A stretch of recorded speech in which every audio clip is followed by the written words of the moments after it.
10 افكار للتوفير لو مشيتي بيهم على مدار الشهر. صدقيني والله العظيم بيتك هيفضل عمران بالخير، مش هنقصك اي حاجة ابدا، مش هتجوعي، مش هتحسي باي نقص في البيت او في التلاجة او في الفريزر عندك. بس تمشي بالخطوات والترتيبات اللي هقولك عليها دي، خليهم دايما اجباري موجودين عندك في التلاجة او في الفريزر.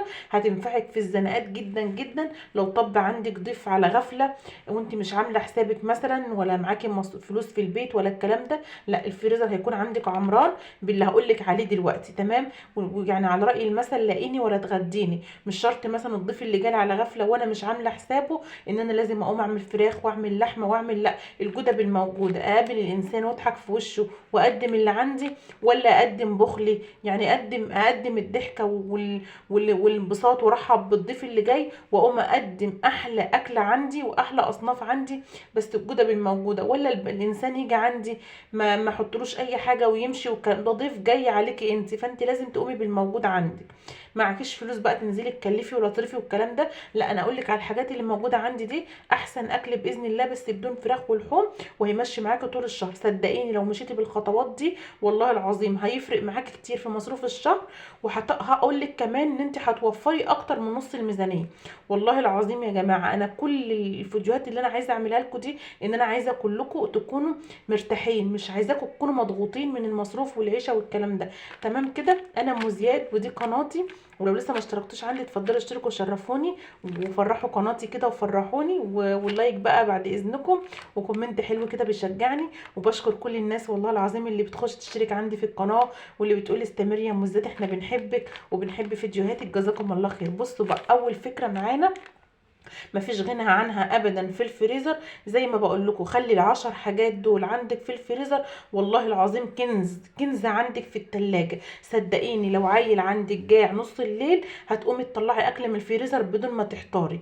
لو مثلا زوجك ماشي رايح الشغل بدري وانت مش قادره تقفي توضبي فطار، صدقيني لو طلعتي بس حتى اي حاجه من دول واديتها له وهو يجيب اي حاجه عليها من بره، صدقيني هتفرق معاكي. جوزك مثلا رجع من الشغل بدري وانت مش قادره تنزلي السوق وتجيبي طلبات وما معكيش فلوس، ما سابلكيش مصروف او الكلام ده، بتحصل يعني اي ظروف بتحصل معانا يا جماعه، كلنا بتحصل معانا ظروف، مبيبقاش معانا فلوس، مش قادرين ننزل السوق، بيحصل معانا اي حاجه. فالحاجات اللي انت اللي هخليكي تحطيها في البيت عندك في التلاجة دي، وحاجات مش مكلفه، هتريحك طول الشهر وهتوفر معاكي اكتر من نص الميزانيه. تمام كده حبايب قلبي؟ يبقى اول فكره معانا هقول لكم بقى، اول حاجه معانا العيش يا جماعه. لازم يكون عندك عيش في الفريزر. احنا كلنا بناخد عيش البطاقه. عيش البطاقه هاتيه، ما تحطيش العيش كده والعيل يسحب رغيف ويرمي الباقي، ويسحب وتطلعي رغيفين وتسيب الباقي ينشف بره وترميه لي في الزباله والكلام ده. لا انا مش عايزه الكلام ده خالص. انا عايزاكي تجيبي العيش بتاع المدعم بتاع الفرن، تجيبيه تكيسيه كده في اكياس نظيفه، وتقطعي الكيس كده على رغيفين، بحيث لو عيل ابنك جاع ولا حاجه ما بياكلش الا نص رغيف، طلعي له نص رغيف واديهوله. يبقى كده العيش متوفر عندنا في الفريزر، والعيش مش مكلف، العيش بيجي لنا ببلاش. انا بقول لكم حاجات مش مكلفه اساسي تكون موجوده عندك في الفريزر. يبقى العيش يكون موجود عندنا. زوجك ماشي بدري الصبح، لو عندك حته جبنه هتطلعي له عيش احسن ما يشتري عيش بالغالي من بره. يبقى دي اول حاجه. عيل جاع نص الليل او انت جوعتي، هتطلعي عيش بحته جبنه بكوبايه شاي وهتاكلي وتحمدي ربنا. خلاص. تاني حاجه يا جماعه الصلصه. الطماطم رخيصه جدا اليومين دول، هاتي شويه طماطم فرزيهم وعينهم في الفريزر، صدقيني هتفرق معاكي كتير. لو انت مثلا النهارده مش قادره تعملي اكل او ما معكيش فلوس مثلا تنزلي تجيبي فراخ او تنزلي تجيبي مشتريات من بره، هتطلعي كيس فريزر، هتطلعي كيس صلصه من عندك من الفريزر، وممكن تعملي شويه مكرونه بالصلصه تتعشي بيهم انت والولاد. هي حاجات اقتصاديه بدون لحوم وفراخ، بس صدقني هتفرق معاكي في الميزانيه كتير جدا، وتقدري ان انت توفري وتحوشي وتجيبي كل الاحتياجات اللي ناقصاكي والاساسيات اللي ناقصاكي. عايزه تحوشي بقى، عايزه تعيني فلوس على جنب، الحاجات دي هتخليكي توفري كتير. تمام كده؟ طيب تاني حاجة هنجيب الطماطم نصلصها ونحطها في الفريزر، لو جينا في اي وقت هنعمل شوية مكرونة بالصلصة وللعشاء ونحمد ربنا على كده. ماشي؟ طيب الخضار، لازم الخضار برضو رخيص ماهوش غالي. هتجيبي خضار وتفرزيه وتحطيه في التلاجة. مثلا جيتي في يوم عايزة تعملي محشي ومثلا ما اشتريتيش خضار، او الخضار بيبوظ عندنا في التلاجة، لا هاتيه وفرزيه وحطيه في الفريزر، هتعملي احلى حبة محشي ورق عنب او محشي بتنجان وانت عندك الخضار في الفريزر، من غير ما تنزلي تشتري ولا الكلام ده كله. تمام. وهينفعك لو عايزه مثلا تعملي خضار، لحمه بالخضار، عايزه تعملي مثلا تعملي شويه بانيه كده وتعملي عليهم شويه خضار كده. مثلا عايزه تعملي اي حاجه، لازم يكون الخضار عندك في التلاجة، تحطيه بقى على اللحمه، تحطيه على الفراخ، تحطيه على اي حاجه. تمام كده. طيب رابع حاجه ايه حبايب قلبي؟ رابع حاجه لازم يكون عندك ليمون. الليمون برضه احفظيه وحطيه في الفريزر، بيتحفظ سنه بحالها. حطيه في الفريزر، لو جالك ضيف على غفله هتطلعي مثلا، انت مثلا مش عارفه تجيبي جوافه عشان غاليه، الحاجات اللي بتتعمل عصاير دي غاليه، وازازه الحاجه الساقعه بقت غاليه، لا هاتي ليمون حطيه في الفريزر، ولما يجيلك ضيف على غفله ولا اي حاجه هتعملي شويه الليمون، مش هتحسي باي حاجه ولا هتنزلي تشتري اي حاجه من بره، لا ده محطوط عندك في الفريزر. تمام. طيب يبقى الليمون ده رابع حاجه. خامس حاجه لازم يكون عندك موجود في البيت، هقولك ايه، لازم يكون موجود عندك الرز. اساسي اساسي في المشتريات بتاعتك لازم يكون موجود عندك الرز. الرز ده لو انت جعتي في اي وقت، اي وقت بالليل، ما عندكيش مثلا اي حاجه في البيت، جوعتي العصر، ما نزلتيش اشتريتي حاجات من بره، ما معكيش فلوس تنزلي السوق، اقل واجب هتطلعي من البيت شويه رز بالشعريه، وتطلعي مثلا جنبهم بطاطستين محمرين، او والله ممكن تعملي طبق سلطه. والله انا بعمل لاولادي كده، لو انا مثلا ما معيش فلوس او مش عارفه انزل اشتري حاجه من بره، بعمل شويه رز، اي حاجه تسد الجوع وخلاص، مش شرط يكون لازم لحمه وفراخ، واعمل شويه رز وجنبهم طبق سلطه وطبق مخلل، والله العظيم وبناكل انا واولادي وبنحمد ربنا الحمد لله. بس الحاجه الموجوده عندك في البيت وهتسد الجوع وتسد خانه الجوع هتفرق معاكي كتير. خلاص كده.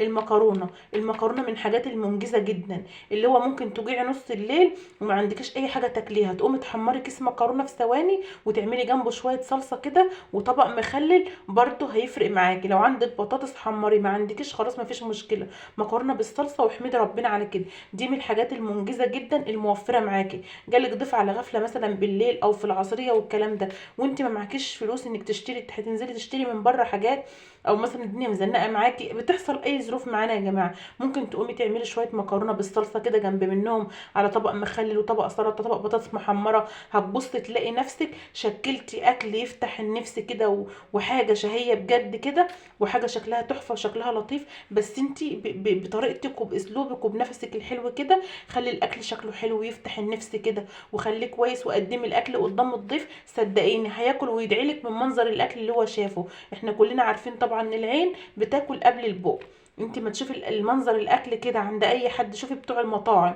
بيحطوا بس فطار او حاجات بسيطه كده، صدقيني والله العظيم الاكل نفسه بيفتح النفس كده، من قبل ما تدوقي وقبل ما تعملي اي حاجه بتبقى نفسك تاكلي. يبقى نزوق الاكل بالخضار اللي عندنا في الفريزر، نزوقه ونخلي شكله حلو كده والدنيا فيه تمام، واللي يشوفه بجد يقول الله انا نفسي اكل، ويحمد ربنا كانك عامله له فراخ ولحمه بالظبط. تمام كده. يبقى المكرونه من الحاجات المنجزه معانا جدا جدا. طيب اللحمه المفرومه، اللحمه المفرومه دي المنجز السريع، يعني عايزه اقول لك بطل الجمهوريه اللحمه المفرومه، اللي هو اسرع حاجه واسهل حاجه ممكن تنجزي بها يومك.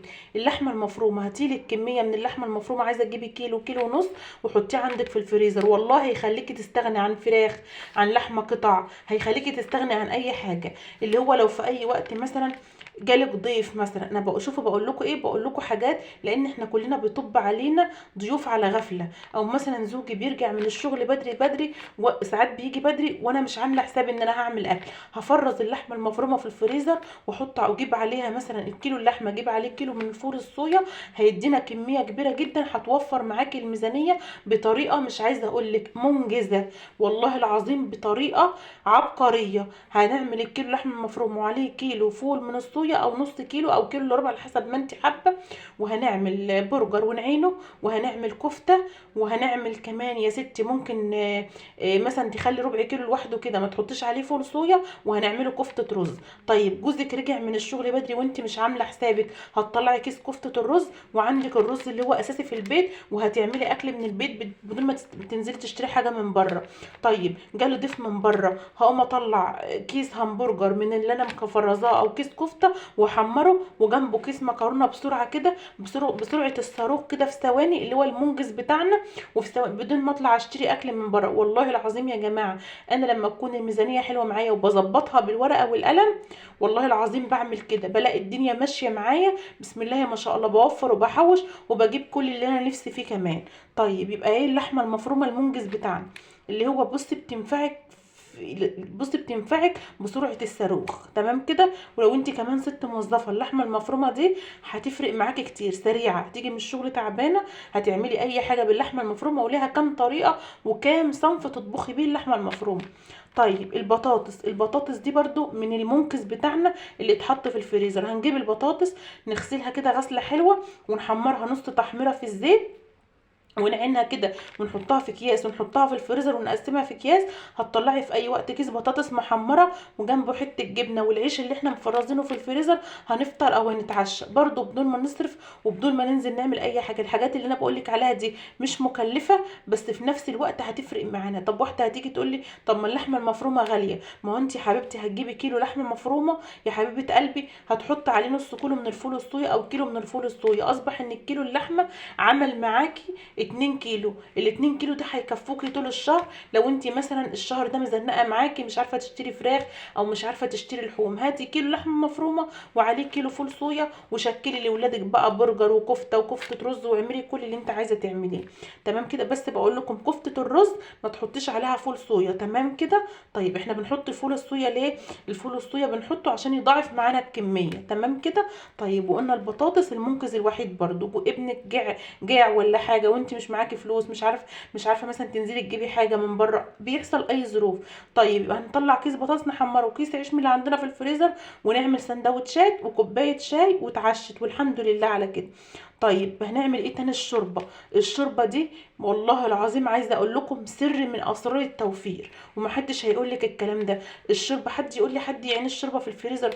اه يا حبيبه قلبي، احنا مش كل يوم بنشتري فراخ وبنشتري لحمه، خلينا واقعيين شويه. الشوربه لو انت مثلا عملت لحمه او عملت فراخ او عملت بط او عملت اي حاجه، هيبقى عندك شوربه، برديها وحطها في برطمانات او في اكياس نظيفه من بتاعه التلاجة وحطهم في الفريزر. صدقيني والله العظيم هتوفر معاكي بطريقه رهيبه جدا مصاريف طول الشهر. والله العظيم هتوفر معاكي كذا طقه من الفراخ واللحمه، هتوفر معاكي اللي انا بقوله لكم ده كله هيوفر معاكم اكتر من نص الميزانيه طول الشهر، يعني هتصرفي ربع الميزانيه بس. تمام. يبقى الشوربه لازم تكون موجوده اساسا عندك في البيت. بيتبقى عندي حبه شوربه بعد ما اكل لازم احطهم في كيس واحطها في الفريزر. هنعمل بها ايه؟ ممكن تعملي بالليل كده في العشاء كيس مكرونه من اللي انا قلت لك ما تستغنيش عنه، هتحمري المكرونه وبدل ما تحطي ميه تحطي عليها شوربه، بتخلي المكرونه طعمها كانك بتاكليها جنب لحمه بالظبط. طيب انا عندي مثلا جبت من السوق ربطه ملوخيه، مش معيش فلوس اجيب فراخ ولا اجيب لحمه ولا الكلام ده، وعايزه اعمل الملوخيه على طبق شوربه كده حلو يفتح النفس والعيال ياكلوه. طيب هطلع حبه شوربه من الفريزر واعمل عليهم شويه ملوخيه وجنب شويه الرز واتعشت والحمد لله على كده. طيب عايزه اعمل مثلا صينيه بطاطس في الفرن، عايزه اعمل صينيه كوسه، عايزه اعمل شويه عدس، العدس بيحب الشوربه برده. بصوا يعني هينقذك وهينجح لك الاكل كانك عاملاه على اللحمه بالظبط، ما هي شوربه لحمه او شوربه فراخ. فعايزه اقول لكم ده منقذ اساسي برده، اللي يخليكي مثلا تعملي ترمي الشوربه، لا اعمليها في الفريزر وكانك عملت الاكل بلحمه وهو اصلا بدون لحم. تمام. وكلنا عارفين طبعا، يعني نكون واقعيين شويه، ان الاكل بيبقى حلو جدا بالشوربه. تمام كده. الشوربه بتديله طعم وبتديله نفس حلو جدا. تمام. طيب يبقى قلنا الشوربه. اخر حاجه اللي هي عاشر حاجه بقى ودي الاخيره، البليله يا جماعه. البليله برضو كنز كنز كنز، لازم يكون موجود. هو يعني سريع بطريقه فظيعه. هاتي البليله واعمليها وحطيها عندك في الفريزر هتنفعك، ده منقذ بطريقه فظيعه. بالليل جوعت انت والولاد، احنا كلنا بنسهر وبنجوع بالليل طبعا خصوصا في الشتاء. تمام. لما بنسهر بنجوع، هنطلع كيس بليله انت والولاد، سخنيهم وسخني اللبن وكلي البليله، واعملي شويه بليله كده وجهزيهم حطهم في الفريزر، هينفعك جدا في وقت الجوع. مثلا جوزك ماشي الصبح ممكن تسخني له طبق بليله حلو كده ياكله يفطر بيه قبل ما يمشي.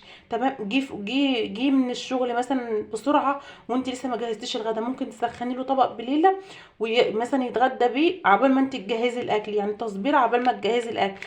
عيلك جاع بالليل هتسخني له طبق برضو. بصي هيحصل عندك لاي ظروف، هينفعك جدا. يعني عايزه اقول لكم العشر افكار اللي انا بقول لكم عليهم دول، والله العظيم دول يا جماعه المنقذ بتاع الفريزر. انا ما بطلعش اقول اعمل لكم حاجه او اقول لكم على معلومه غير وانا مطبقاها في حياتي. الحاجات اللي انا بقول لكم عليها دي منقذ، والله العظيم منقذ بسرعه الصاروخ. هيوفر معاكي ميزانيه، هيوفر معاكي جهد، هيوفر معاكي راحه بال. راحة بال بطريقة مش عايزة اقولك. اللي هو انت راقدة كده مثلا، سرحتي على التليفون، قاعدة براحتك على التليفون، نمتي، سرحتي ونمتي، قعدتي مع جارتك تتكلمي شوية وسهي عليكي، عيالك جعانين، هتبصي تلاقي عندك منقذ اساسي في الفريزر هتسدي بيه جوع العيال. لان العيال لما بيكونوا جعانين ما بيبطلوش ظن طول النهار. طيب خلي عندك حاجات اساسيه في الفريزر، صدقيني هتحسي ان بيتك طول الشهر عمران بالخير، مش هتحسي ان ناقصك اي حاجه. الحاجات اللي بقولك عليها دي هتحسي اصلا ان التلاجة فيها لحمه وفراخ، اللي هو منقذ، همد ايدي على حاجه هطلعها. تمام كده، يا رب بس تكون الفكره وصلتكم، ويكون الفيديو بتاعي عجبكم النهارده، واشوفكم على خير. وما تنسوش الاشتراك واللايك والكومنت الحلو يشجعني ويفرح قلبي. واشوفكم على خير ومع الف سلامه في فيديو جديد باذن الله. مع السلامه.